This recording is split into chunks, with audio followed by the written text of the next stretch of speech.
That voice cut straight through the thunder like a blade of pure, icy steel. The stormy night crashed down on the cliffs of Blackwood Ravine in West Virginia, turning everything into a thick, suffocating curtain of black. The rain did not simply fall. It lashed. It struck. It accused.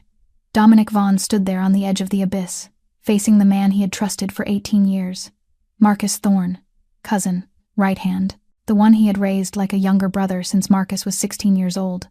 The peace negotiation with Viktor Kozlov had ended only minutes ago. Kozlov and his men had withdrawn, leaving Dominic and Marcus alone on this cliff. That was when Dominic realized it. Too late. Kozlov had never come to negotiate. He had come to witness. This was a trap. And the one who set it was none other than the man standing in front of him. Marcus stepped forward, eyes cold as steel, with nothing left of the boy who once wept at his mother's funeral. Rain streamed down his face, but it could not wash away the cruelty etched into every line. Dominic could feel the brink directly behind him, the rock slick and treacherous beneath his soles. "Marcus, what are you?" He did not get to finish. Marcus's hand slammed into his chest with all the force of betrayal that had been building for 15 years. Dominic lost his balance. The world tilted. The rain became the sky. The sky became the abyss. And the king of the underworld began to fall. The wind tore at his ears as his body plunged. Branches snapped with a harsh crack as he struck them. Bone met rock with a dry, sickening sound. Then silence. Only the rain and thunder growling far away. Marcus stood at the edge, staring down into the darkness. The rain whipped his face, but he did not blink. He waited. 1 second, 2 seconds, 10 seconds. No cry for help, no groan, only the silence of death. A smile slowly spread across Marcus's mouth. 15 years in the shadows. 15 years bowing his head and saying yes, Dominic, and, of course, Dominic. 15 years being a loyal dog for a man who never truly saw him. It all ended tonight. He turned away and walked from the edge. In his mind, he was already rehearsing. Tears. He would need tears. A trembling voice. Kozlov ambushed us. Dominic. He fell. I could not save him. He would stand before the entire organization, eyes reddened, shoulders shaking, playing the grief-stricken younger brother who had lost his brother. And then he would sit in the chair Dominic had occupied for 18 years. This empire would be his. Everything would be his. Marcus vanished into the rain, his shape swallowed by the dark. He did not look back. A victor does not need to look back. But there was something Marcus did not know, something his arrogance would never allow him to see. 20 meters away, hidden behind thick thorn bushes, there was a figure. A young woman stood as still as a statue, soaked from head to toe. Mud clung to her cheeks, mixed with rainwater. Her eyes were wide, unblinking, not breathing, witnessing everything. Alara Sinclair had seen it all. She saw the shove. She saw the fall. She heard the sound of bone striking stone, and she saw the killer walk away with a satisfied smile on his lips. Her heart pounded so violently she thought it might break through her ribs. Every instinct in her screamed, "Run! This is not your business. You saw nothing. You know nothing. Run and forget it all." But her feet would not move. She stood there in the thorn bushes, rain lashing her body, staring at the cliff's edge where the man had disappeared. Evil had moved freely. But hidden in the darkness, a ghost was watching, and tonight was nowhere near over. If this story touched your heart, please press the like button and share it with the people you love. Do not forget to subscribe to the channel and turn on notifications so you do not miss the next emotional stories. We read all of your comments. Alara Sinclair stood motionless in the thorn bushes, her heart beating wildly, as if it might shatter her ribs from the inside. Rain ran down her face, blending with the mud that had clung to her skin since she slipped while checking her rabbit traps. She could not breathe. Or maybe she was breathing too fast, so fast she could no longer tell the difference. What she had just witnessed could not be real. One man pushing another man into a ravine, right in front of her, only 20 meters away. The survival instinct she had sharpened over the past 5 years screamed inside her skull. "Run! This is not your business. You saw nothing. You know nothing. Go back to the cabin. Lock the door. Forget everything." And she almost did. Almost. Because Alara Sinclair had spent 5 years surviving by staying away from people. 5 years speaking to no one unless she had to. 5 years hiding in these woods like a ghost. The people of Hollow Creek called her Ghost Girl, the girl who was a ghost. At first she hated the name. Then she accepted it. Because a ghost does not have to feel. A ghost does not have to hurt. A ghost can watch the world pass by without taking part in it. She had built her life around that invisibility. A small cabin in the forest, traps for food, herbs to treat herself. No one needed her, and she needed no one. That was how she endured. That was how she ran from what had happened 5 years ago. Her feet had already begun to turn, ready to leave, when that sound rose up, from the depths. Not thunder, not wind. A groan, weak, broken, but unmistakably human. Alara froze. Her whole body went rigid, as if someone had poured ice water through her veins. That groan sounded like a call from the dead, like someone clinging to life with blood-slick fingers, like... The memory slammed into her without warning. Another voice erupted in her head, sharp and painful enough to nearly bring her to her knees. Alara, do not let go. A small hand, tiny fingers, slipping, sliding out of her grasp, falling into black water. She blinked. The memory dissolved like fog under sunlight, but the pain stayed behind. It always stayed. The groan from the ravine rose again, dragging her back into the present. That man was still alive. The man who had been shoved into the abyss was still alive. And she could leave. She should leave. This was not her business. She did not know who he was. She owed him nothing. She was only a ghost, and ghosts do not save people. But the last time she walked away after hearing a cry for help, someone died. Someone she loved more than her own life died, and she had carried that death inside her chest for 5 years. Her feet began to move, not turning away, moving forward. She did not stand. She did not run. She crawled. Her hands clawed through mud, her knees carved through the soaked earth, inch by inch toward the edge. Thorns tore her skin. Stones sliced her palms. Rain lashed her back like whips. But she did not stop, because last time she stopped, last time she walked away, and she had lived with that choice in her own private hell for 5 years. She could not do it one more time. Alara crawled to the edge of the ravine, her fingers clamped tight in the soaked earth. Her heart hammered out of control as she slowly leaned forward and looked down into the darkness below. She saw nothing, only a thick, heavy blackness, and the sound of rain pouring into the deep like a waterfall. Then lightning flashed. In that instant, in that brief moment, when light tore the night open, she saw him. A man caught on an old tree limb about 15 feet above the ground. That limb was like the hand of fate, reaching out from the cliff wall and snatching him mid-fall on his way to hell. Blood ran from a wound on his head, spreading red across his face and mixing with the rain. His clothes, though torn and smeared with mud, still revealed expensive fabric she had never touched in her life. This was not an ordinary man, but that did not matter. What mattered was that his hands were shaking as they clung to the branch, each finger blanched white from strain. His strength was draining away. She could see it in the way his body sagged, in the way his arms trembled in waves. He could not hold on much longer. Lightning flashed again, and this time their eyes met. His eyes looked up, through the rain, through the dark, and locked onto hers. In those eyes, Alara did not see begging. She saw astonishment, as if he could not believe anyone was here, as if he had accepted death and then, suddenly, been handed a chance to live. Alara did not think. She moved. Her hand went to her belt, where the rope she used for tying rabbit traps was still wrapped. She pulled it free, her fingers trembling from cold and fear. The rope was old, frayed, but still strong. She had used it to drag heavy bundles of firewood up a slope. It would hold. It had to hold. She looked around for an anchor point. A few meters away, a thick tree root jutted up from the ground like a giant's fist. She crawled to it, looped the rope around the root once, twice, then tied the tightest knot she knew. She tugged to test it. The root did not move. Good. She turned back to the edge and let the other end fall into the darkness. The rope dropped and swung in the wind and rain. She looked down, trying to judge the distance. The end stopped less than 1 meter from his hand. He stared at the rope, then up at her. He tried to reach, but his body was already too weak. His fingers touched the rope and slid away. He reached again and slid away again. Alara saw the branch shudder under his weight. It was about to break, and then she did what she had not done for 5 years. She screamed, "Grab it!" Her voice ripped through the night, echoing across the ravine, hoarse, unfamiliar, like the voice of the dead brought back to life. She was shocked by the sound that came out of her own throat. 5 years without speaking, and the first word she forced into the world was a desperate scream for a stranger. But it worked. The man looked up, eyes wide, as if her voice had poured strength into him. He threw his arm up again, and this time his fingers closed around the rope. She saw him wrap it around his wrist and cinch it tight. She did not wait. She wound the other end around her waist, sat back, braced her feet into the ground, and began to pull. His weight nearly yanked her off the earth. She clenched her teeth, drove her heels deep into the mud, and pulled again.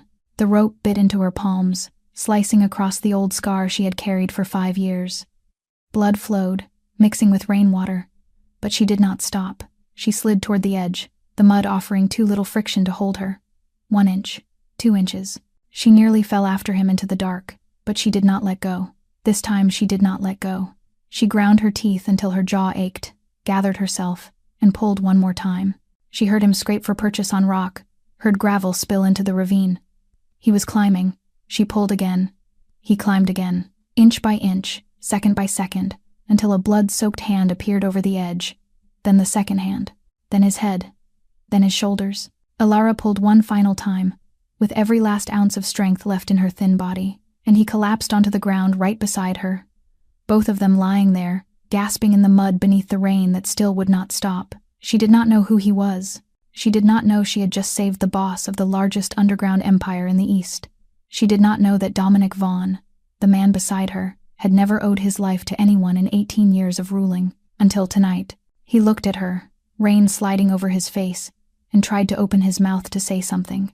But at that moment, another sound cut through the rain, the sound of a car engine, far away, but coming closer. Someone was coming back, and Dominic Vaughn's trail of blood led straight to where they were lying. The engine noise drew closer and closer. Alara did not need to think. 5 years of surviving in the woods had taught her to act immediately. She lunged up, grabbed the arm of the unfamiliar man, and started dragging him toward the trees. But his hand clamped around her wrist, so strong it startled her into stopping. Stop. Listen first. His voice was rough with pain, yet it carried an authority she had never heard in her life. She turned to look at him, ready to argue. They did not have time. The one who had shoved him into the ravine was coming back, but his eyes silenced her. That was not the look of someone who had just nearly died. It was the look of someone calculating, analyzing, controlling the situation even while lying in mud with blood soaking half his face. He tilted his head and listened. One vehicle, not a convoy. Maybe only one person came back to check. Alara blinked. He was right. She could hear only one engine, head southeast. He went on, still strangely calm. The wind is blowing from the west. If they brought hunting dogs, that direction will cover our scent. She stared at him as if he had grown another head. This man had just fallen into a ravine, had just nearly died, bones possibly broken, blood pouring, and he was still breaking down tactics like a general on a battlefield. Who was he? But she had no time to ask. The engine had stopped, which meant the vehicle had arrived. She nodded quickly, slid her shoulder under his arm, and hauled him up. He clenched his teeth, a groan of pain breaking from his throat as his weight hit his left leg. A broken bone. She knew it at once. But he did not scream, did not complain. He only leaned on her and moved. They disappeared into the forest to the southeast, leaving behind the rain and the darkness swallowing the blood at the cliff's edge. On the cliffs of Blackwood Ravine, the vehicle stopped in the same place as before. Marcus Thorne stepped out, unhurried. He had won. He had returned only to confirm his victory, to see with his own eyes the body of Dominic Vaughn at the bottom of the ravine. Maybe he would take a photograph. Proof. A keepsake. He took a flashlight from the vehicle, walked to the edge, and aimed it down into the black. The beam swept across the rock face, over broken branches, over sharp outcrops. No body. Marcus blinked. He adjusted the light and searched again. Still nothing. He saw the old limb where Dominic had been caught, snapped halfway, hanging loose. He saw blood on the rock, blotched under the beam. But there was no body. Impossible, he whispered, his voice trembling with anger and with fear. He swept the light over the ground near the edge, and he saw it. Drag marks, mud torn up, blood. A trail of blood leading straight into the forest. Someone had saved Dominic. Someone had pulled him away. Fury flared in Marcus's chest like fire. He wanted to rush into the woods at once, to find Dominic and finish what he had started. But he stopped. The Blackwood forest at night was a deadly maze. No light, no path, packed with cliffs and sinkholes. And Dominic, even wounded, was still Dominic. 18 years ruling the underworld had not come from luck. If Marcus chased alone into the dark, he might be the one who never came out. He is badly injured, Marcus told himself. Lost a lot of blood. He cannot have gone far. Searching at first light will be easier. With men. With dogs. With weapons. He pulled out his phone and dialed. The other end answered after 2 rings. Change of plans. Marcus's voice was cold as steel. He is alive. Someone took him. Gather the men. But quietly. Only our people. I do not want the whole organization knowing he might still be breathing. He ended the call and looked into the dark forest one last time. Somewhere in those trees, Dominic Vaughn was bleeding, in pain, waiting to die. And Marcus would make sure that this time, he died for real. Marcus wanted it kept secret. He wanted to end it with his own hands. No witnesses, no traces. That arrogance would be his first mistake. They moved through the night, but so slowly Alara could count every single step.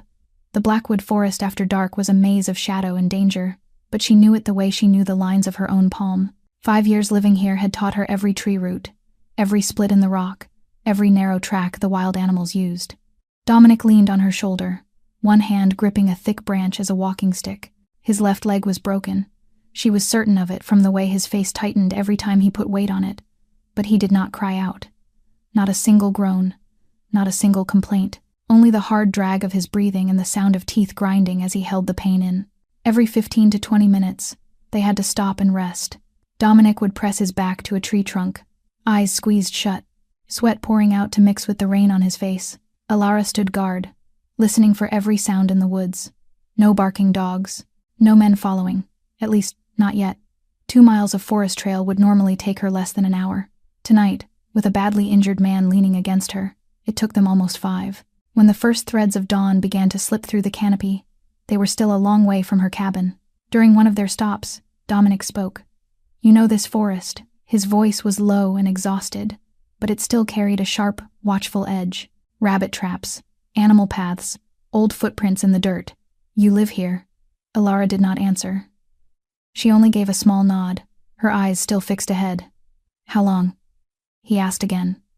Alone. Silence. She did not speak. She did not want to speak. And he, unlike what she had imagined a powerful man like him would be, did not push.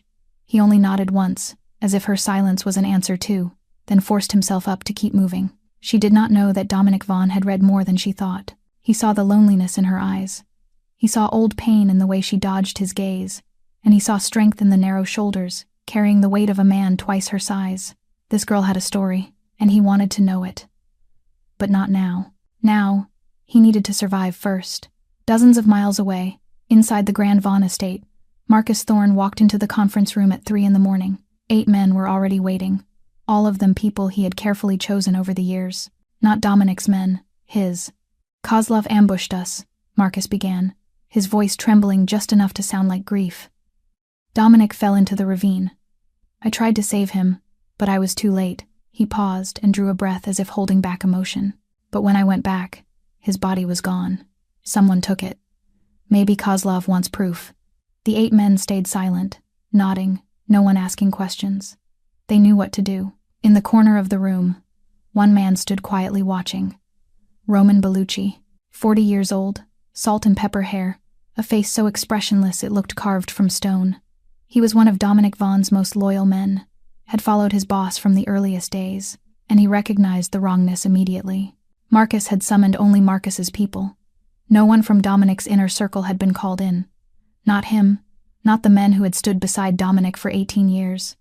Why? Roman kept his face blank and nodded when Marcus looked his way. He would not ask. He would not object. He would pretend to believe every word Marcus said. But inside his mind, the pieces were sliding into place. Dominic Vaughn was not the kind of man who simply fell into a ravine. In 18 years ruling the underworld, his boss had survived dozens of ambushes, dozens of assassination attempts, and now a peace negotiation was what killed him.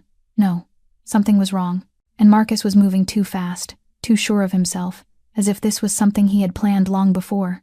Roman Bellucci stood in the corner, watching Marcus give orders. Something was wrong. Dominic would not go down that easily, and Marcus was acting too hurried, too confident, like a man who had already planned every step. The first light of dawn had only just brushed the treetops when Alara's small cabin came into view. She could barely stay on her feet, her legs trembling after nearly 5 hours of supporting a man twice her weight through dense forest. Dominic was no better. His face drained pale from blood loss, every step its own kind of torture. She shoved open the old wooden door, pulled him inside, and lowered him to the floor near the fireplace, long gone cold. Then she sank down beside him, gasping, soaked through with sweat and rain. Dominic lay there with his back against the wooden wall and began to watch. Even with pain blurring his vision in waves, the instinct of a man who had lived on vigilance for 18 years would not let him stop analyzing. The cabin was small and poor, just one room with a narrow bed, a wooden table, and a few shelves. But something caught his attention. Order, animal traps stacked neatly in the corner, one by one, arranged by size from smallest to largest, rope coiled cleanly on a hook, not a single strand tangled. Knives sharpened so finely their blades caught the weak light from the window. Dried herbs hung in bundles from the rafters, clearly sorted. This was not the tidiness of an ordinary woman. This was military order. Discipline. The kind of structure built by someone who had turned survival into an art. She lives alone, Dominic thought. But she does not live like a victim. She lives like a soldier. Curiosity began to stir in him about this girl. Who was she? Why was she here, alone, in the middle of this wild, empty forest? Alara did not give him time to ask. She stood, pulled a wooden box from beneath the bed, and opened it. Inside were medical supplies, gauze, and jars of dried herbs he did not recognize. She knelt beside him and went to work. She cut his pant leg to expose his left leg, swollen and bruised deep purple. Without a word, she took 2 pieces of wood she had already prepared and began to splint it in place. Her hands moved fast, precise, without a flicker of hesitation. She cleaned the wound on his head with fresh water, pressed a sharp-smelling herbal paste onto the cut, then wrapped it neatly. Dominic watched her hands as they worked. These were not the hands of an amateur. These were trained hands. "You are trained," he said, his voice rough. "Medical school." Alara paused for a second. Only a second. Then she kept rapping, not answering, not looking at him. But in that brief moment, Dominic saw something pass through her eyes. Pain. Not physical pain, but something deeper, older, like a wound that had healed yet still ached whenever the weather changed. Alara looked down at her hands. An old scar ran across the center of her right palm, long and pale, stark against calloused skin. A memory surged up without warning. A seatbelt slicing into flesh, blood soaking her hand. She was pulling, trying to drag someone out of a car that was sinking, water rising. And then, she clenched her hand, forcing the memory back into the dark where it belonged. Not now, not here. She stood, turned her back to Dominic, and pretended to busy herself putting the medical box away. Dominic did not ask again. He knew when silence was the wiser choice. Instead, his gaze wandered around the cabin and stopped at a photograph on the wall. A family of 4. Father, mother, a teenage girl he recognized as Alara from years ago, and a boy around 8 or 9 with a bright, open smile. They stood in front of a park, all of them wearing running shirts, and on the boy's shirt was a logo Dominic recognized instantly. Vaughn Memorial Hospital, charity run. The hospital his family funded.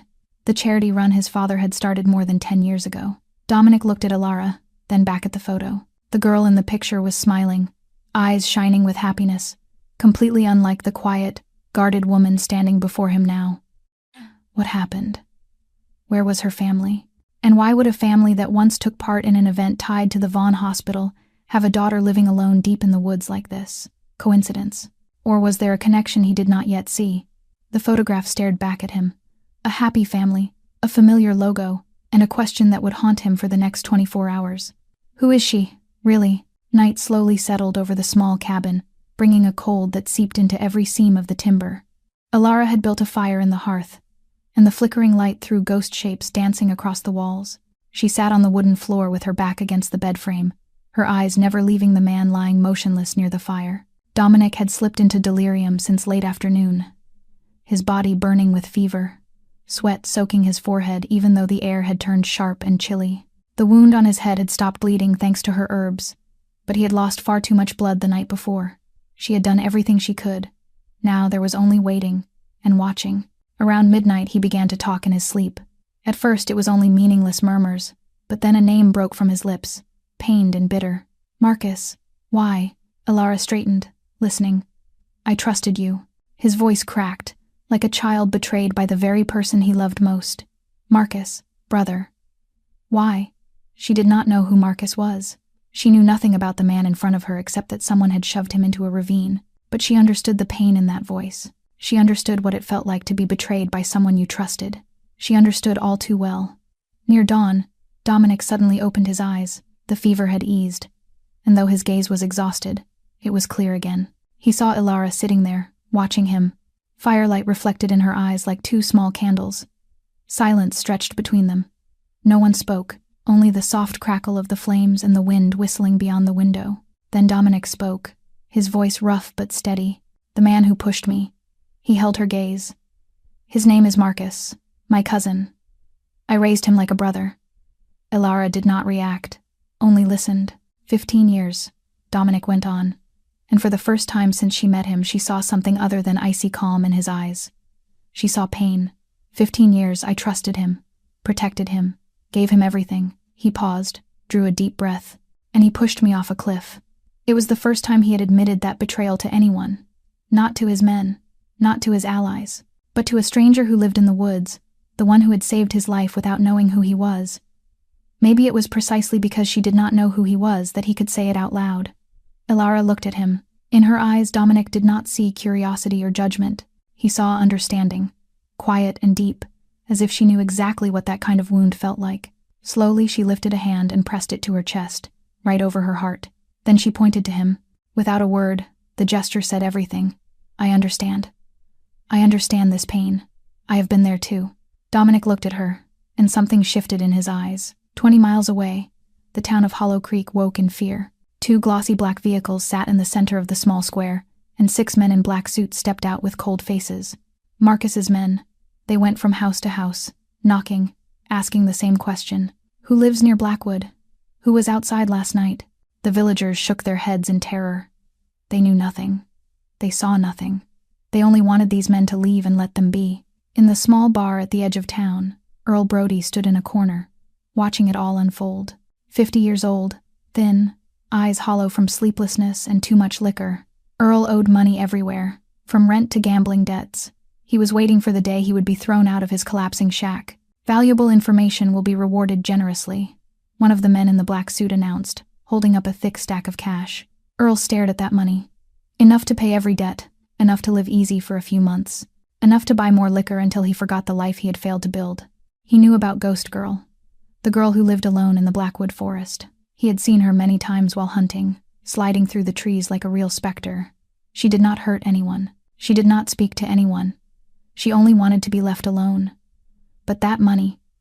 Earl wrestled with himself for a few seconds. Then he stepped forward. "There is a girl," he said, his voice trembling with guilt and greed. "Lives alone near Blackwood. Folks call her the Ghost Girl. She knows that forest better than anyone." The man in the black suit turned, his eyes brightening. "Where exactly? I can take you there." Earl swallowed hard. "For the right price." Inside the cabin, trust was beginning to take shape. In the town, it had just been sold for 30 pieces of silver. That afternoon, Dominic's fever spiked. Ilara laid her hand on his forehead and flinched at the heat. His skin was dry and scorching, his lips cracked, his body shaking in waves he could not control. The wound on his head had begun to infect, a red rim spreading around the cut, pus gathering beneath the bandage. She needed antibiotics. She needed the kind of medicine the forest could not replace. But she did not have it. She had nothing except what nature offered, and nature could not heal blood infection. Ilara panicked. She changed the bandage, packed on more herbs, wiped the sweat from his face, but nothing helped. The fever kept climbing, and he slipped into delirium. "Don't," Dominic murmured, his head rocking back and forth on the wooden floor. "Don't leave me, Marcus." His voice sounded like a child begging. Nothing like the cold, controlled man she had seen. In fever, every layer of armor fell away, revealing the raw hurt underneath. "Please, I trusted you, brother." Ilara knelt beside him, not knowing what to do. She watched his face twist with pain, his eyes squeezed shut, his eyelids twitching as if he were trapped in a nightmare. And then she saw it. In the moment the firelight touched his face, she no longer saw a stranger. She saw her little brother, Ethan, 8 years old, the same fear in the eyes, the same desperate call. Memory crashed over her like a tidal wave, drowning her without mercy. Water rising, black and freezing, rising to her throat, her chin, her nose. Her brother stared at her, eyes wide with terror, mouth open to call her name, but no sound came out. Only bubbles, the last bubbles of air, and then the water swallowed him. Alara trembled, tears sliding down her cheeks without her even realizing it. For 5 years she had tried to bury that memory. For 5 years she had run into silence so she would not have to hear that cry again inside her head. But tonight, watching this stranger writhe in fever, it all came back.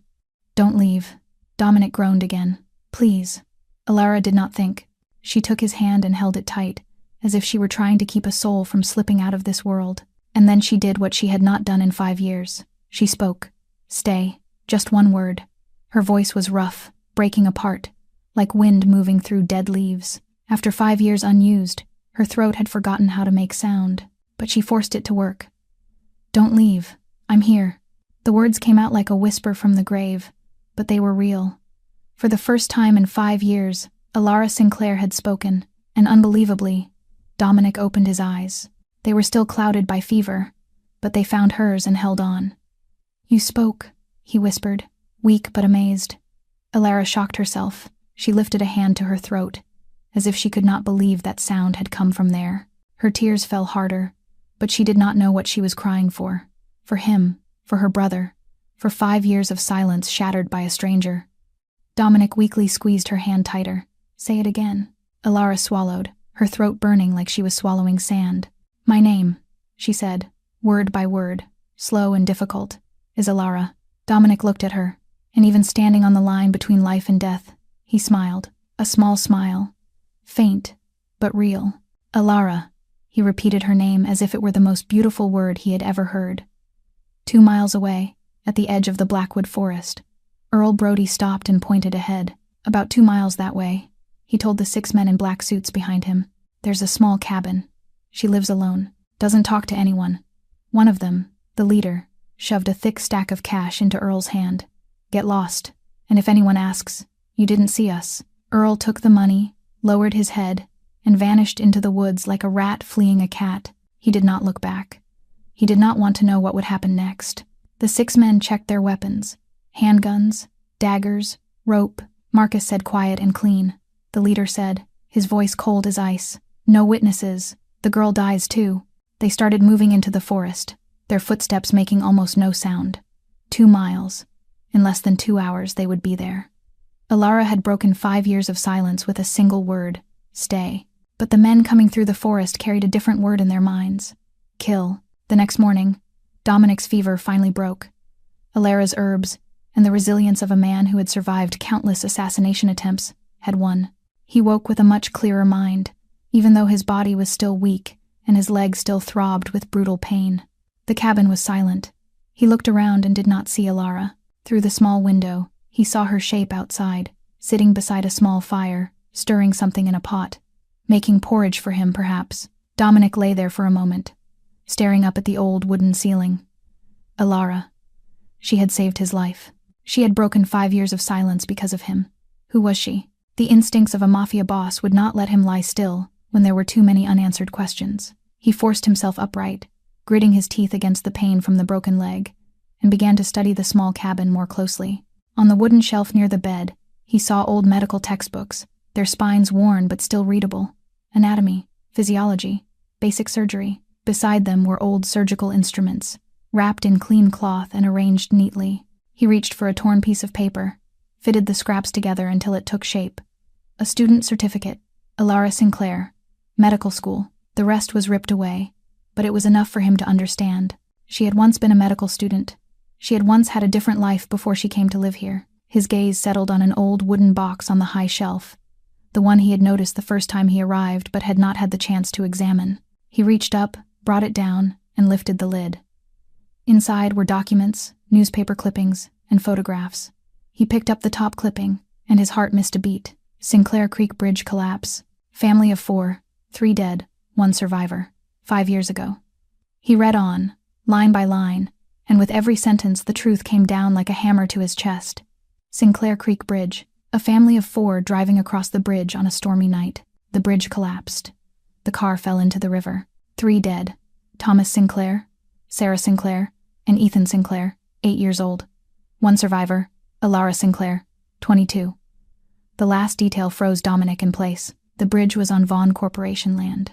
According to the engineering report, The bridge had shown signs of severe structural damage 2 years earlier, but was not repaired. Vaughn Corporation. His family.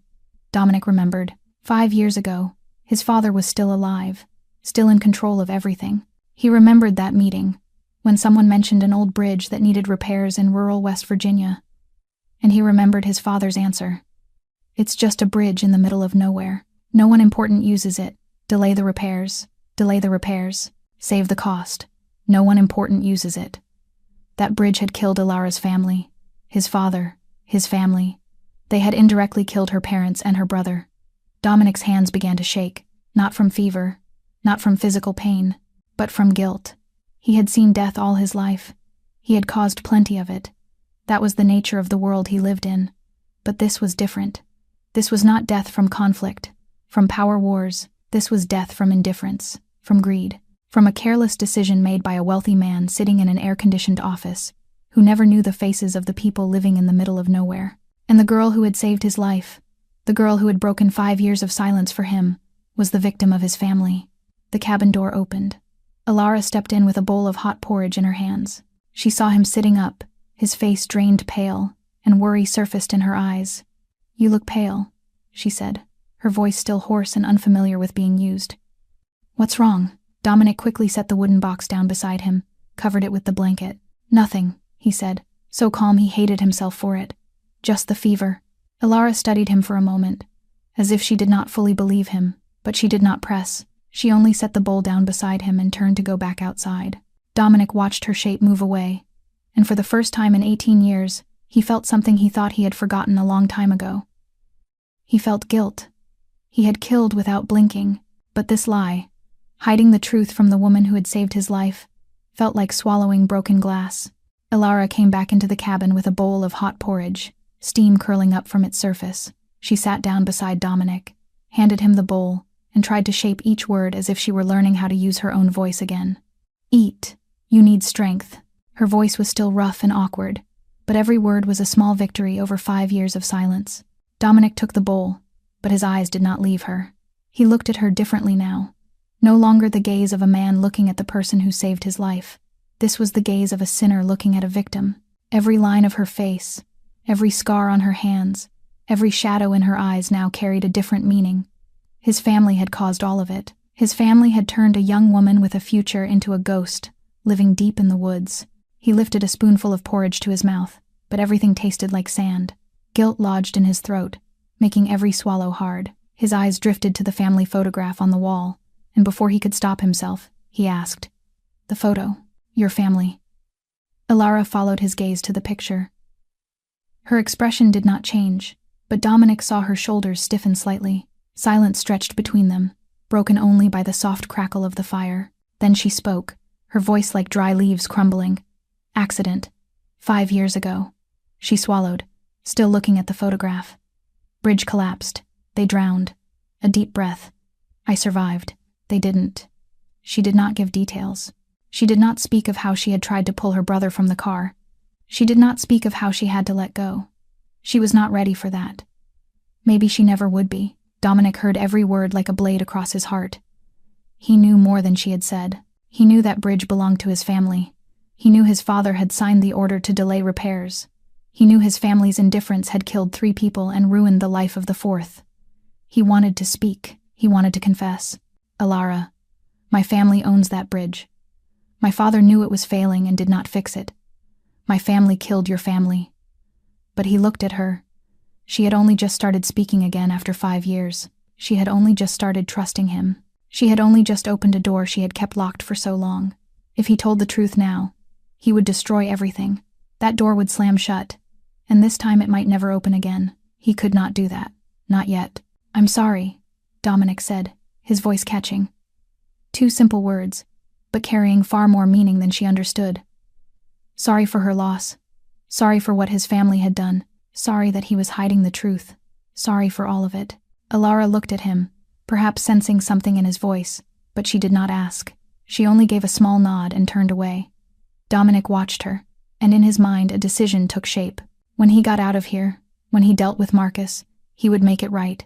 He would rebuild that bridge. He would make it up to her, somehow. He would do everything in his power to repay his family's sin. at any cost. But first, he had to survive. Alara was washing the bowl near the door when she suddenly stopped. Her head tilted, her ears, trained to every sound in this forest, stretching to listen. "Listen," she said, her voice tightening. Dominic went still, focusing. At first he heard nothing but wind and leaves. Then, from far away, the sound carried in. Dogs barking. Not one, several. Dominic's mind snapped into motion, the instincts of a Mafia boss who had survived countless hunts. Hunting dogs. At least 2, maybe 3. Half a mile out, moving fast. Alara's eyes widened, fear flickering in the eyes that were usually so calm. "They found us." "How long to pack?" Dominic asked, his voice sharp and focused. 2 minutes. Make it 1. Alara did not need to be told twice. She slammed into the cabin like a storm, grabbed the backpack she had kept ready, and stuffed in more herbs, bandages, a knife, and a coil of rope. This was why she lived like a soldier, everything prepared for the worst. Dominic forced himself up, jaw clenched against the ripping pain in his broken leg. He grabbed the thick branch he used as a crutch, sweat beading on his forehead despite the chill. The barking grew closer. Alara swung the backpack over her shoulder, ran to him, and slipped her shoulder beneath his arm. They had no time to say goodbye to the little cabin that had been her home for 5 years. They only had time to run. The barking grew louder. Alara yanked the pack into place. Dominic forced himself upright, ignoring the scream of pain from his broken leg. They had minutes, maybe less. Alara led Dominic out the back door of the cabin, where a narrow footpath sank deeper into the blackwood forest. The barking echoed behind them, drawing closer with every breath, pressing them to move faster. But Dominic could not go any faster. His broken leg, even splinted, still flared with vicious pain at every step. He leaned on the stick, jaw clenched, forcing himself forward, while Alara carried one side of his weight at the shoulder. Alara whispered, urgent but low, "There is a path through the ravine, harder to track." Dominic nodded. He did not know this forest, but she did. She had lived here for 5 years, memorized every route, every crack and stone. If she said there was a way through, he trusted her. They pushed through dense brush, over moss-slick boulders that threatened to slide out from underfoot. Alara guided them with the certainty of someone who had walked this route hundreds of times, steering around deep pockets of mud and roots that could send them sprawling. But Dominic noticed something changing in her as they went deeper. Her shoulders tightened, her pace slowed, and when the sound of running water began to reach them, she stopped completely. He followed her gaze. Ahead, through the trees, he could see light flashing on moving water. The Blackwood River, the route she had chosen, required them to cross. Alara stood rigid, her face draining of color, eyes fixed on the river the way a person looks at the mouth of a beast. Dominic understood at once. Her family had drowned, the bridge collapsed, the car fell into the water. She had been forced to watch them sink while she could not save a single one. The current had taken everything she loved. "You are afraid of the water," he said, not as a question, but as a plain truth. Alara did not answer. She only swallowed, tightened her grip on the strap of the pack on her shoulder, and kept moving. She did not deny it. She did not explain. She met her fear in silence and walked straight toward it. Dominic did not force her to speak, but he remembered. Dozens of miles away, inside the quiet Vaughn estate, Roman Bellucci was conducting his own investigation. He waited until Marcus and his men left, then slipped into the trader's office. Marcus had been in such a hurry that he had forgotten his personal phone on the desk. A fatal mistake. Roman unlocked it, scrolled through messages, and what he found made his blood boil with rage. Messages with Viktor Kozlov. Not from last week, not from last month. From 3 months ago, they had planned everything. The fake peace negotiation, the location on the cliff, the moment Marcus would shove Dominic when no one was watching. This was not an ambush. This was betrayal, mapped out in advance. Roman squeezed the phone so hard the casing creaked in his grip. 18 years at Dominic Vaughn's side. 18 years of absolute loyalty. And Marcus, the one Dominic had raised like a brother, had sold his boss to an enemy. Roman pulled out his own phone and called the 4 men he trusted most, the ones who had followed Dominic from the very beginning. He gave the order in clipped words. "Gather up, quietly. Do not let Marcus know. The boss might still be alive." Roman knew something Marcus did not. 20 years earlier, he had built a secret safe house with Dominic's father at Miller's Ridge, about 10 miles east of Blackwood Ravine. If Dominic was alive and running, instinct would pull him there. Roman told his team, "Track Marcus's men. They will lead us to the boss. He moved out, but he did not move ahead. He stayed behind, watching from a distance, waiting for the right moment.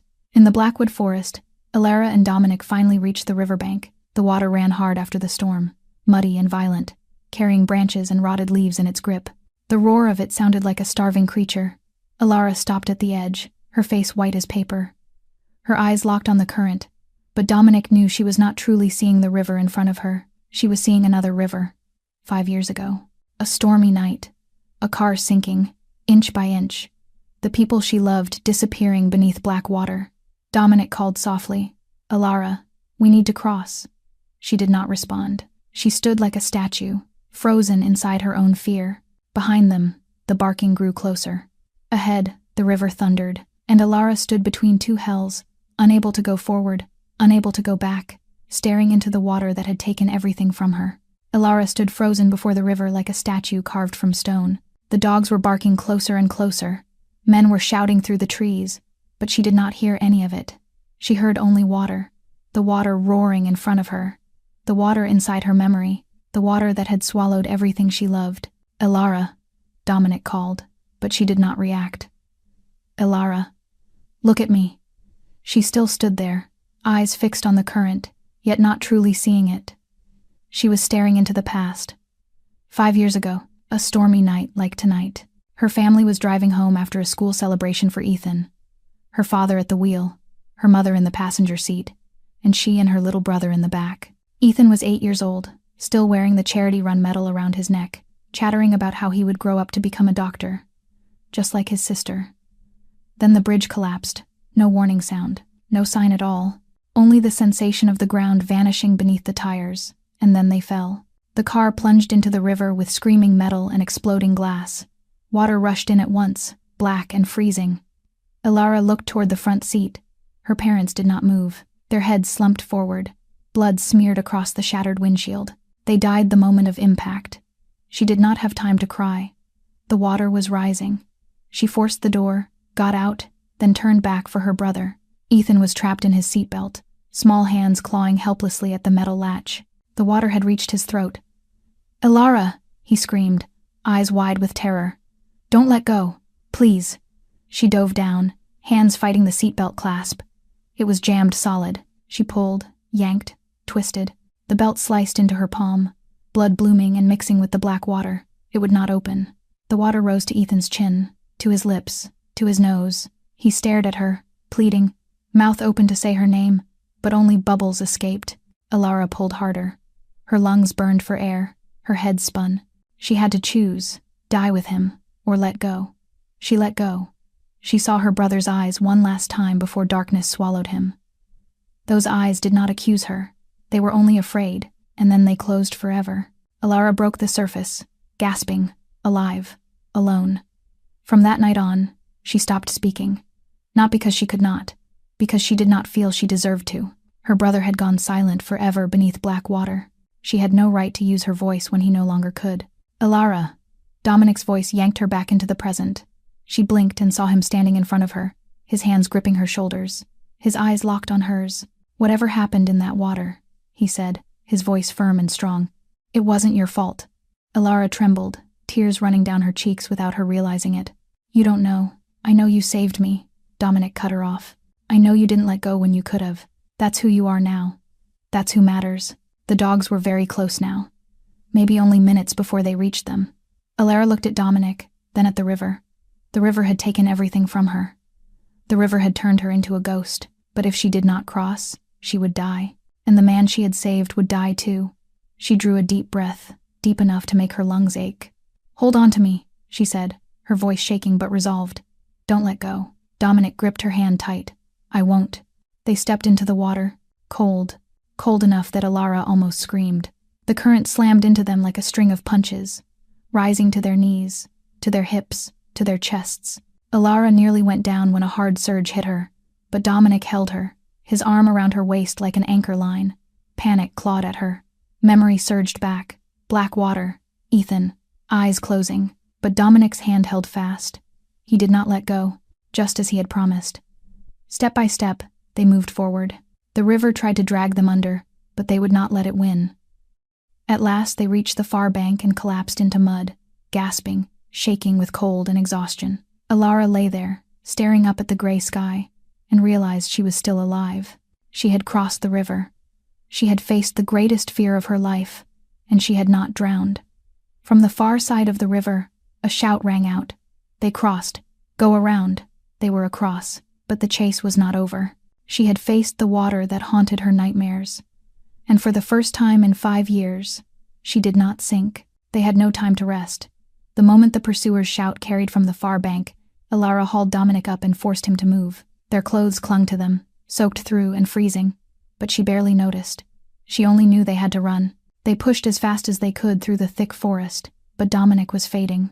The river crossing had torn his head wound open again, blood sliding down and mixing with the water, staining his collar a dark, spreading red. His broken leg, after being plunged into icy current and battered under pressure, now screamed with twice the pain. Every step was torment. Alara saw it clearly. He could not keep going like this. She stopped behind a large cut of stone, a narrow, rocky passage where they could hide from any eyes chasing them, at least for a moment. "Sit," she said, short and firm, pressing him down onto a flat rock. She opened her pack, pulled out gauze and what herbs she had left, and quickly rewrapped the wound on his head. Her hands shook from the cold, yet they still moved with the clean precision of someone trained. The distance to the safe house was about 3 miles, according to what Dominic had told her. Only 3 miles more, but in his condition, 3 miles could be a whole world. As she worked, Dominic watched her. Her face was focused, severe, but he could see where tears had dried on her cheeks. She had faced the greatest fear of her life for him. She had crossed the river that had killed her family for him. "Why did you save me?" he asked, his voice rough. "You could have walked away. That night on the cliff, you could have acted like you saw nothing." Alara stopped, looking at him. Silence held for a long time, as if she were searching for language for something she had never dared to say out loud. "Because I know what it feels like to be left behind," she said, barely above a whisper. The quiet wrapped around them again, with only wind threading through stone and leaves whispering overhead. Then Alara spoke again, and Dominic knew this was the first time she had ever given these words to anyone. "My brother. I let him go. In the water." Her voice broke. "I couldn't hold on." Dominic's chest tightened, not only because of what she had endured, but because he knew the truth she did not. That bridge belonged to his family. His father had ordered it left unrepaired. His family had indirectly taken her brother, her parents, and the life she might have lived. "You did what you had to do to survive," he said, his voice catching. "No one could have done more." Alara shook her head, a bitter, quiet smile crossing her mouth. "That's what I tell myself. Every night. It doesn't help." Dominic wanted to tell her the truth. He wanted to confess, right then, that his family carried responsibility for her tragedy. But they were running. They were being hunted. And if he said it now, she might leave him here. He would die, and the truth would die with him. No, he had to live. He had to live to make it right, to repay, to rebuild that bridge, and everything his family's indifference had destroyed. Still, the guilt ate at him from the inside, like acid poured into the soul. A few miles away, Roman Bellucci shadowed Marcus's men from a distance. He kept a safe gap, moving like a ghost beneath the branches. They were heading toward Miller's Ridge, exactly as he had predicted. The old safe house, the place he and Dominic's father had built 20 years ago.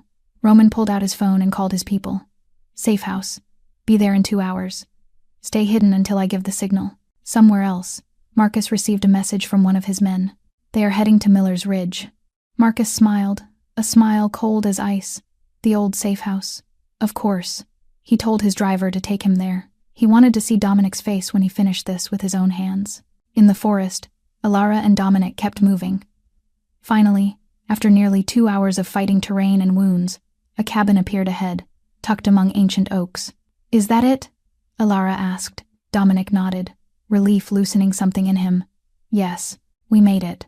But Alara did not move. She stood still, head tilted, listening. Everything was too quiet. No birds, no squirrels skittering along branches, no sound of life at all. "Wait," she said, tension tightening her voice. "Something's wrong." Dominic asked what she meant. "It's too quiet," she said. "No birds." And then, from the darkness around the cabin, figures stepped out. 6 men, armed, and among them, wearing triumph like a second skin, Marcus Thorne stood with a victorious smile on his lips. "Hello, cousin," he said, his voice like venom. "You're harder to kill than I thought. The safe house should have been shelter. Instead, it had become the perfect trap." Marcus stepped out of the darkness with the smile of a victor. 6 armed men behind him, their guns loaded and ready to fire. They fanned out in a clean circle, sealing every exit. Dominic shoved Alara behind him. Even with his broken leg screaming so hard his vision blurred, he stood tall. It was the posture of a Mafia boss, even when death was staring him in the face. Marcus studied the scene with open satisfaction. He had brought only 6 men, not because he lacked more, but because he wanted secrecy. The fewer people who knew Dominic was still alive, the better. If the rumor spread, the men loyal to Dominic might rise up. And besides, Marcus was confident. Dominic was badly injured, leg broken, blood lost, with only a small girl at his side. It did not take an army to kill a man already halfway to the grave. 15 years, Marcus began, his voice thick with bitterness stored up over time. 15 years I stood in your shadow. 15 years of yes, Dominic. Of course, Dominic. I was your dog, waiting for scraps from your table. Dominic stared at the cousin he had raised like a brother and saw a stranger. "I trusted you," he said, his voice low, more sorrow than rage. "You were family." Marcus threw his head back and laughed, the sound echoing through the silent woods. "Family. I was your servant with a fancier title. You fed me crumbs and called it generosity. You patted my head and called it respect. But I was never your equal. I was never anything more than Marcus, the loyal cousin who does whatever Dominic wants. I would have given you everything," Dominic said. "You just had to ask." "Ask," Marcus roared. "Ask. I should not have to ask for what is rightfully mine. I earned it. Every drop of blood I spilled was for your empire. Every bullet I took was for your name. And what did I get? A pat on the back and a seat at the children's table." He stopped, drew a breath, then his eyes slid to Alara behind Dominic. "And who is this?" He stepped closer, tilting his head as if examining a curious object. "Your little guardian angel." Alara did not retreat. She stood still, eyes fixed on Marcus, unblinking, unmoving. 5 years alone in the woods had taught her how to face danger without showing fear. Marcus halted in front of her, surprised. "Pretty, brave, stupid," he judged, lifting a hand as if to touch her face. "She does not even flinch. I like her." He turned to Dominic with a cruel smile. "Shame she has to die." "Leave her out of this," Dominic thundered. "She has nothing to do with our business." Marcus shook his head, performing regret. "She is a witness, cousin. And you know the rule. Your rule, remember, no witnesses." He raised his gun and aimed at Dominic. "How many have died because of that rule? How many innocent people were erased because they saw too much? Now your rule is going to kill you." He pulled the gun's trigger back, cold metal clicking in the still air. "Any last words?" Dominic looked into Marcus's eyes, the eyes of the boy he once loved like a brother, and saw nothing but hatred and ambition. "You will never be me, Marcus," he said calmly. "Even if you kill me, you will never be me. The men will never respect you the way they respected me, because respect is not taken, it is earned." Marcus ground his teeth, finger tightening on the trigger. "We will see about that." He was about to fire. Then a gunshot exploded from behind. One of Marcus's men crumpled, blood bursting from his chest. Then a second shot, a third. Chaos ignited. From the trees, 5 figures emerged, guns up, turning the circle back onto Marcus's men. And leading them was Roman Bellucci, face hard as ice, eyes burning with loyalty. "Drop your weapons," Roman roared, his voice like thunder. "Now." Marcus stood there, eyes wide with shock, gun still raised but no longer sure where to aim. He had forgotten the first rule of power. Loyalty cannot be bought with promises. It has to be paid for in blood. The standoff stretched tight as a drawn wire about to snap. 2 groups faced each other with guns leveled, fingers resting on triggers, waiting for one signal to open fire. The air felt so thick, Alara had the strange sensation she was breathing through water.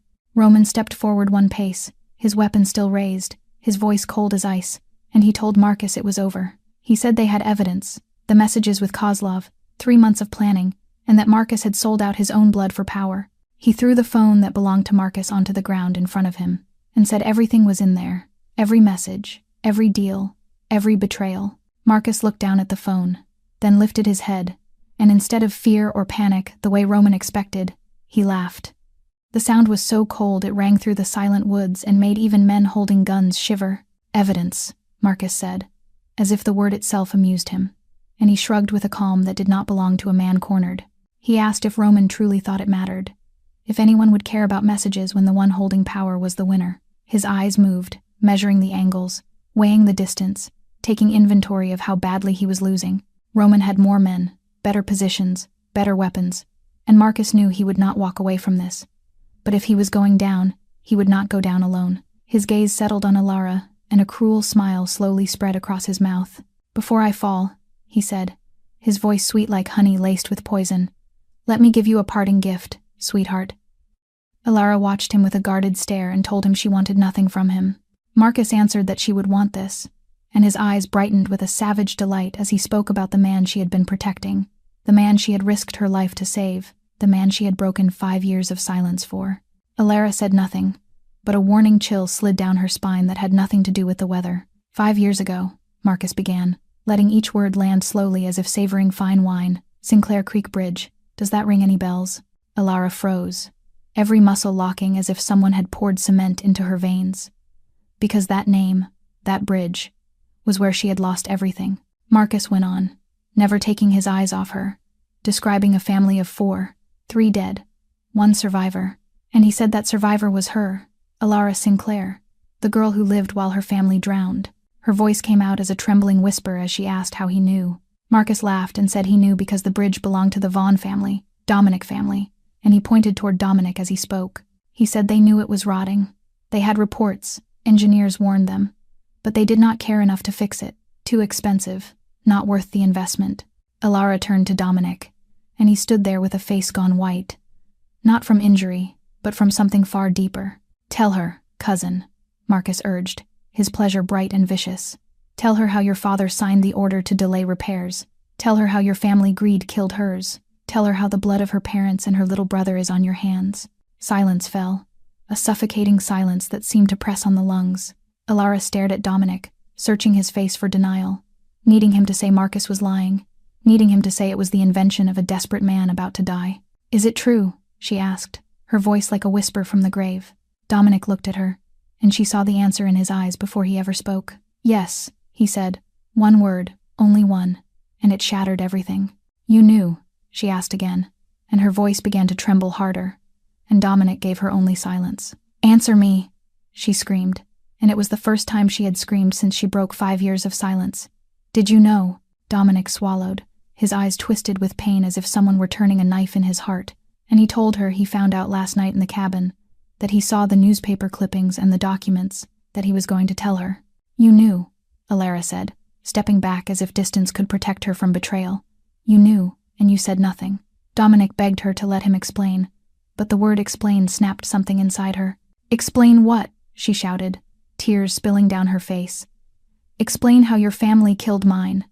Explain how you looked into my eyes and lied to me. Explain how you let me save your life while knowing you are the reason my family is dead." Marcus stood there, drinking in the scene with a satisfied smile, calling it beautiful, saying she had risked her life to save the man whose family murdered hers, that she broke 5 years of silence for him, and that he had been lying to her face the whole time. Then Marcus turned his venom toward Dominic and said they were not so different, that they both destroyed the people who trusted them, and that the only difference was that he was honest about it. Alara looked at Dominic as if he were a stranger, the man she dragged out of darkness, the man she crossed a murderous river for, the man she broke 5 years of silence to tell one word, stay, and now that word felt like ash on her tongue because he had known and still held her hand, still looked into her eyes, still said he was sorry as if it meant anything. In that moment of chaos, when every gaze was locked on Dominic and Alara, Marcus moved. He lunged at the nearest of his own men, ripped the gun from his hand, spun back, and aimed straight at Dominic. "Time to finish this," he said, because the truth had smashed everything open. And inside the wreckage, Marcus saw his chance. Marcus squeezed the trigger. The gunshot cracked through the tension like a blade, but the bullet did not find its target, because in the split second before Marcus could fire, Alara moved. She threw herself at Dominic with a speed she did not know she possessed, both hands slamming into his chest and driving them down to the ground together. The round tore past the spot where Dominic's head had been and buried itself in the tree behind them with a dry, splintering crack. And then hell erupted. Roman fired instantly, his men firing with him. Marcus's soldiers answered. Gunfire hammered without pause, screams and bodies dropping, everything blending into a single, murderous symphony. Bullets hissed over Alara's head as she lay across Dominic, shielding him with her own body. She grabbed his collar and dragged him toward a large boulder a few yards away. Dominic tried to help by pushing with his good leg, but he was too weak, too drained of blood, and the agony in his broken leg kept washing his vision in and out. At last they reached the boulder and dropped behind it, temporarily safe from the bullets falling like rain. Alara sat with her back against the rock, gasping, her chest heaving. Dominic lay beside her, staring up at her face with eyes full of pain and questions. "Alara, why?" he whispered, his voice rough. "Why did you save me, after everything I—" She looked down at him, and Dominic saw her eyes had gone cold as ice. The warmth he had seen when she held his hand through fever was gone. The fragile connection they had built over 2 days was gone. All that remained was the chill of someone betrayed again. "I don't save people just to watch them die," she said, her voice like stone. Even liars. The gunfire still raged around them. Roman and his men were gaining ground, forcing Marcus's people back into defense. One by one they fell until only a few remained. In the chaos, Marcus saw his opening. He bolted into the forest, leaving his men behind, thinking only of saving himself. Roman saw him run. "Cover me!" he shouted to his team, and plunged after Marcus into the black of the trees. Footsteps tore through brush, branches snapped, then gunshots. 1, 2, then silence. Alara and Dominic waited, not knowing who had won. Seconds dragged like hours. Then Roman emerged from the woods, hauling Marcus with him. The traitor was alive, but his leg was soaked in blood. A bullet drilled clean through his calf. He moaned, face twisted, every ounce of arrogance gone. "He'll live," Roman said, throwing Marcus down like a sack of trash. Unfortunately for him, the shootout was over. Marcus's men were dead or surrendered. Dominic had won. But when he turned to Alara, he knew he had lost something far more important. She stood, brushed dirt from her clothes, and backed away from him. Not a word, not a glance. "Alara," Dominic called, his voice pleading. "Please, let me explain." She stopped, but she did not turn. "You saved my life in that river," she said, her calm colder than winter. "I saved yours here. We're even. Alara, please." "Goodbye, Dominic." She started to walk. Dominic tried to rise, but his broken leg would not bear his weight.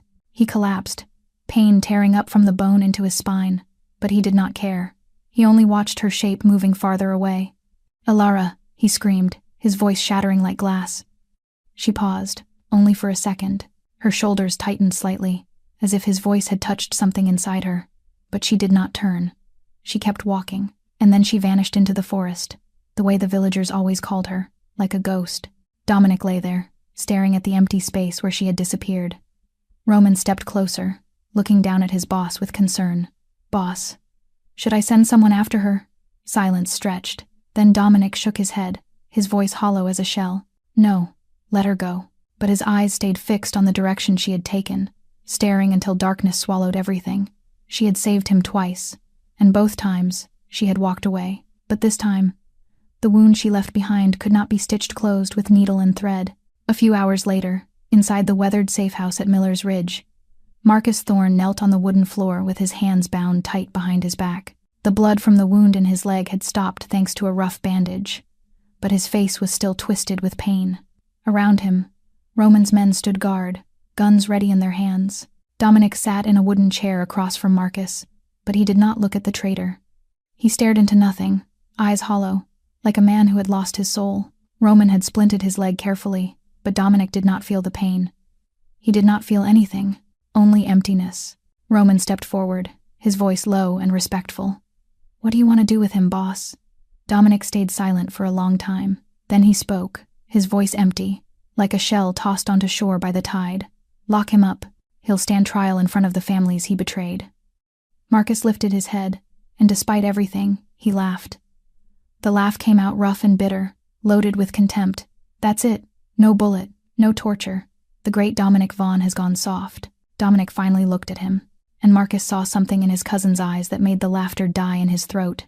Not anger, not hatred, but pure indifference, as if Marcus no longer existed in his world at all. "Death would be mercy," Dominic said, his voice cold as ice. "You'll live long enough to watch everything you wanted crumble.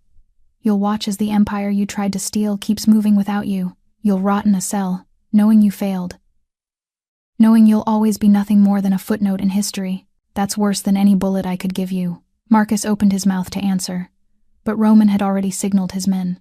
They hauled Marcus up and dragged him out of the room. Marcus's curses echoed down the hall, then faded into nothing. Roman turned back to Dominic, worry plain on his face.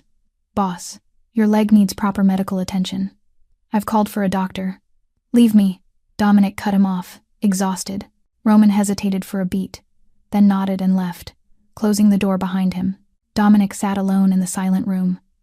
Candlelight trembled against the walls, throwing ghost shadows that danced around him. He looked down at his hands, the hands that had held hers while they crossed the river, the hands that had kept her from falling when the current hit, the hands that had promised not to let go. And he had not let go, but he had lied. She saved his life, twice. She broke 5 years of silence for him. She faced the greatest fear of her life for him. She showed him the deepest scars in her soul.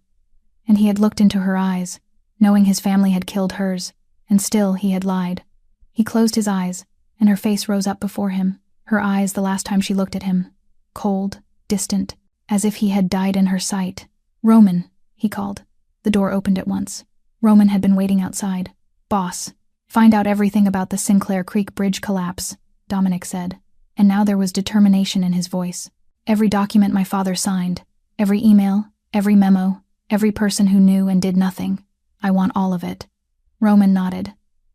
"And find out where she went," Dominic added, softer but waited. Roman watched him for a long moment. "You want to bring her back?" "No," Dominic shook his head. "I want to earn the right to ask for her forgiveness." Roman said nothing, only nodded and left. Dominic sat there in the dark, alone with his thoughts. In 18 years of power, he had never begged anyone for anything.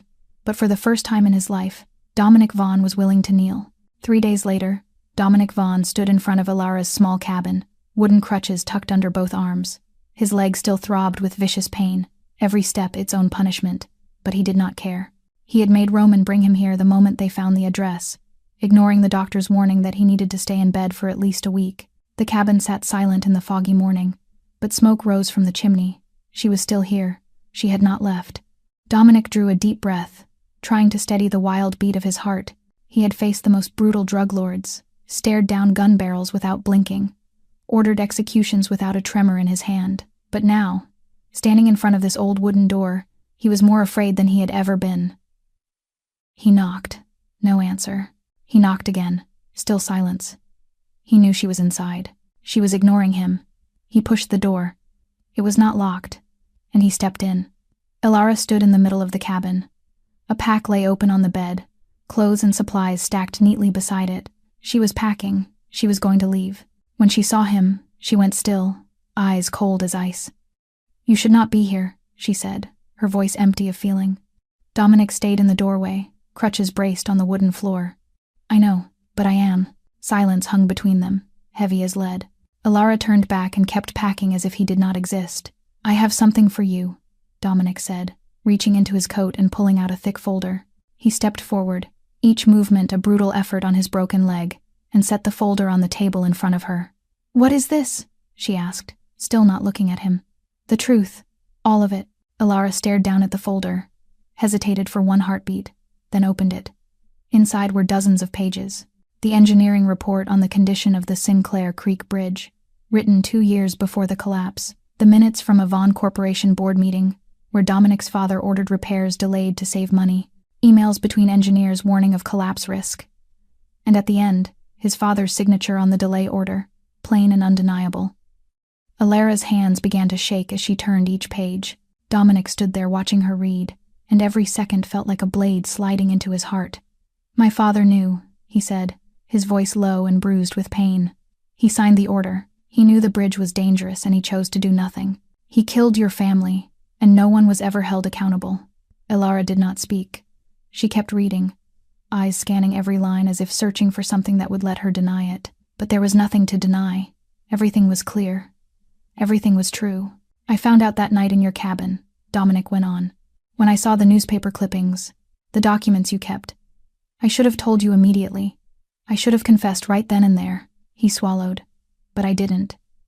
I was a coward." Ilara finally lifted her eyes to him. "Why?" she asked, her voice trembling. "Why didn't you tell me?" Dominic met her gaze, eyes rimmed red but with no tears falling. "Because you were the first person in 18 years who saved me without wanting something back," he said. And every word sounded like it was being dragged from the deepest place inside him. "Everyone in my world wants something. Power, money, protection. But you saved my life and asked for nothing. You broke 5 years of silence just to tell me to stay. You faced your worst nightmare just to help me cross that river." He paused and drew a breath. "I didn't want to lose that. I didn't want to see that look in your eyes disappear when you found out the truth. I was selfish. I put my own fear above your right to know." Silence. Alara stared at him, saying nothing. Then Dominic did what no one in the underworld would have believed he could do. He let the crutches fall. He dropped to his knees. Pain ripped through him like fire from the broken leg, but he did not care. He knelt at her feet, the most powerful Mafia boss on the East Coast, kneeling before a woman who lived in the woods. "I can't bring them back," he said, his voice breaking. "I can't undo what happened. I can't erase the pain my family caused you." He looked up at her.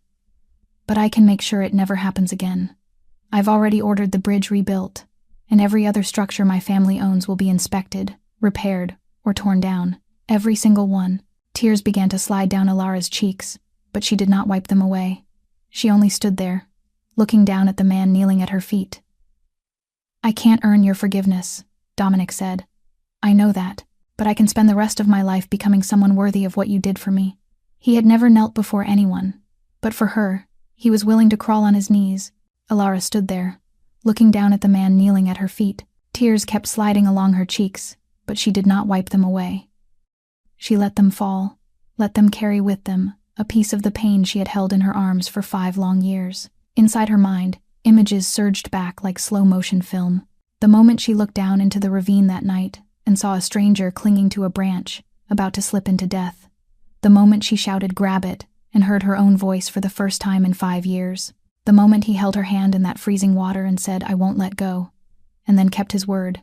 He had kept his word. In that water, when she nearly panicked, when Ethan's memory rose up and tried to drag her under, he did not release her. And now he was here, the most powerful Mafia boss on the East Coast, kneeling at the feet of a woman no one knew, begging for forgiveness he already understood he did not deserve. "Stand up," she said, her voice calm. Dominic looked up at her, eyes full of surprise and a thin, fragile hope. "I said stand up," she repeated, harder this time. Dominic tried to rise, no crutches, a broken leg, pain ripping through him with every movement. He swayed and nearly went down. Alara did not reach out to help. She needed to see him stand on his own. She needed to know he had the strength to face what came next. At last, Dominic got upright, gripping the edge of the table to stay steady. Sweat broke across his forehead, his face drained with pain, but he stood. He looked at her and waited. "Your family killed mine," Alara said, each word clear and brutal. "That will never change." "I know," Dominic answered, low. "And you lied to me," she went on, and this time her voice began to shake. "That hurt more than the truth would have. If you had told me that night, I would have been angry, but I would have respected your honesty. But you looked into my eyes, you held my hand, you said I'm sorry like it meant something, and you lied." "I know," he said again, offering no excuse, no extra explanation, only acceptance. Silence settled between them, heavy as a boulder on the chest.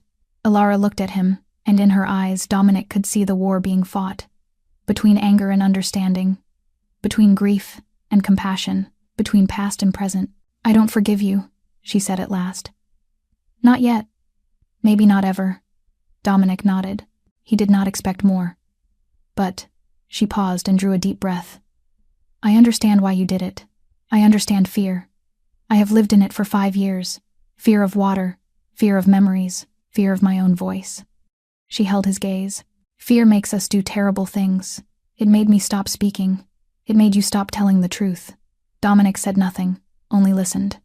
"You want to make it right?" she asked. "Then make it right. Not for me. For them. For my parents. For Ethan. For every family your father's greed destroyed. For every bridge, every building, every shortcut that could kill someone." "I will," Dominic said, his voice steady as steel. "I swear on everything I am." "Don't swear to me," Alara shook her head. "Swear to yourself. And then prove it." She walked to the door and opened it, letting morning light spill into the cabin. "Then go. Do what you need to do." Dominic did not move at once. "And us?" he asked, his voice light as breath. Ilara held his eyes for a long moment, and in that moment Dominic saw everything. The pain, the loss, but also something else. Not hope, not yet, but possibility. "There is no us," she said. "Not now. Maybe not ever." She paused. "But if you keep your word, if you truly change, come back in a year. We'll see."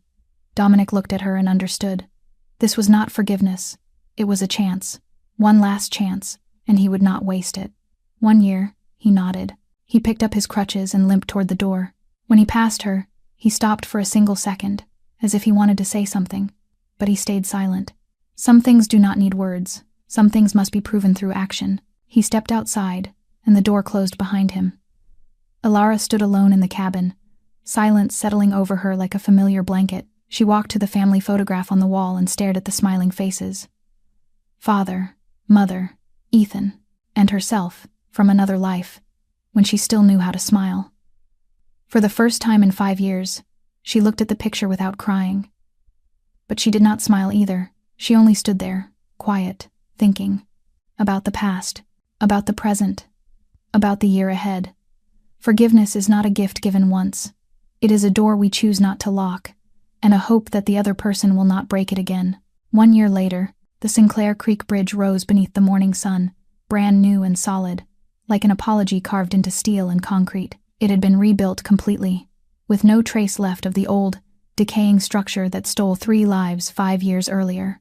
A polished brass plaque gleamed at the head of the bridge, engraved with a formal line, "Sinclair Memorial Bridge," in memory of Thomas, Sarah, and Ethan Sinclair. Beneath it, in smaller letters, "May no family ever pay the price of negligence again." The dedication drew a crowd from Hollow Creek, the same villagers who once called Ilara the ghost girl now standing around and whispering about the girl who had returned from the dead. Ilara stood on the bridge, looking down at the Sinclair Creek River, flowing calmly below. She had changed. No longer a ghost living deep in the woods. She now wore the white coat of a final-year medical student, her hair tied neatly at the nape of her neck. She had gone back to school, finishing the dream she once believed had died with her family. The old scar still crossed her palm, but she no longer hid it. She let it show, a reminder of the night she tried to save Ethan and failed. When she looked down at the water, her hand still trembled slightly. That wound in the mind had not fully healed, and maybe it never would, but she stood there. She did not run.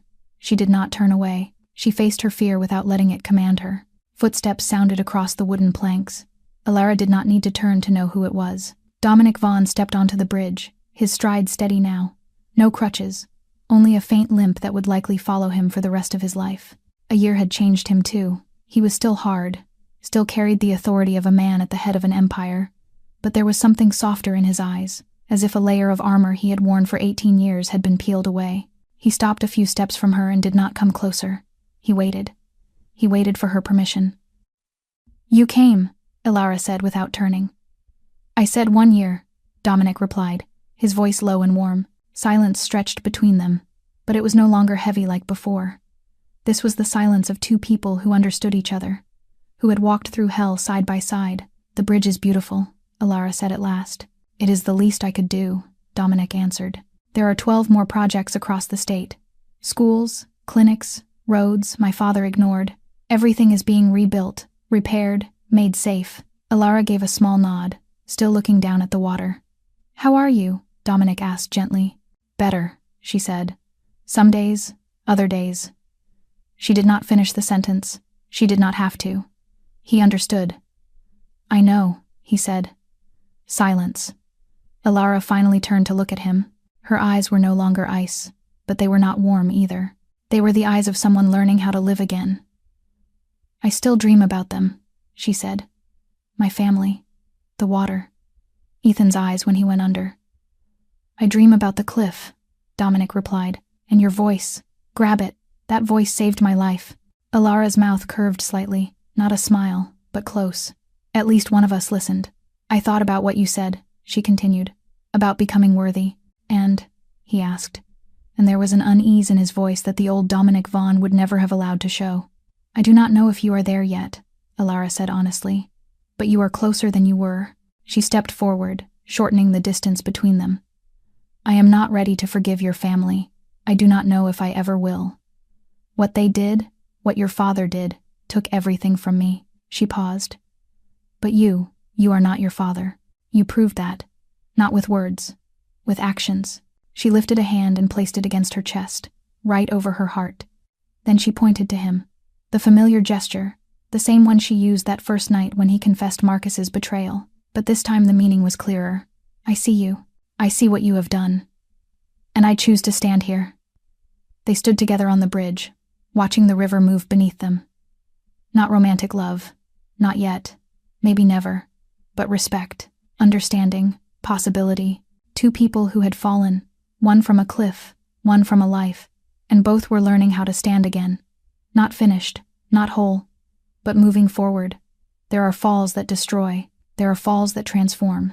Dominic Vaughan fell from a cliff and lost an empire built on lies. Alara Sinclair caught him, and in doing so she began to free herself from the guilt that had drowned her for 5 years. They did not love each other, not yet, maybe never, but they fell into something rarer. Truth. The river still flowed under the bridge. Alara's hand still trembled when she looked down at the water, but she did not run anymore. And sometimes healing is exactly that, not the disappearance of the scar, but the courage to stand beside it. This story brings us profound lessons about life. First, forgiveness is not easy or instant. It is a long journey that requires time and effort from both sides. Second, the past can cause pain, but how we face it is what shapes the future. Third, sometimes strangers become our salvation in ways we never expect. And finally, healing does not mean forgetting or erasing scars. It means learning to live with them with courage and hope. My dear friends, if this story has touched your heart, please subscribe to our channel, tap like, and share this video so we can spread meaningful stories every day. We would truly love to know how you feel about Alara and Dominic's story. Have you ever faced betrayal from someone you trusted? Do you believe in the power of forgiveness and second chances? Please share your thoughts in the comments below. We always want to listen to what is in the deepest part of your heart. I wish all of you watching this video good health, a joyful life, and days filled with peace and happiness. Thank you for staying with us through this whole story. Goodbye, and we will see you again in the next video.